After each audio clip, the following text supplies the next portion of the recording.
Minister, you remember during the preparation of the programme for government, debt resolution and all of that was given important attention in the programme for government.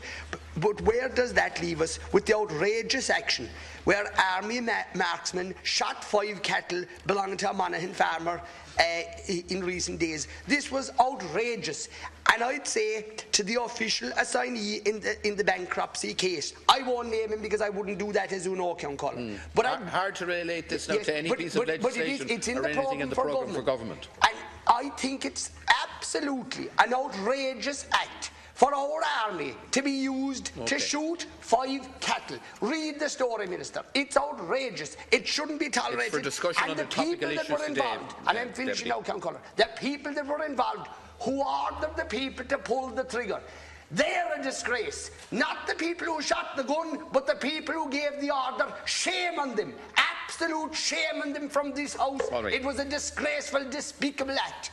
Minister, I don't know if you could make a comment on that matter. Well, I mean, this was done. This was done as a last resort for reasons of public safety, as I understand. I mean, I know as well as you do that diseases in our herd can have a huge impact on the fortunes of the whole farming sector if they're allowed to get out of hand. Right. So this containment strategy has to be in place, and it's only in a last resort that something of this nature would occur. Thank you very much.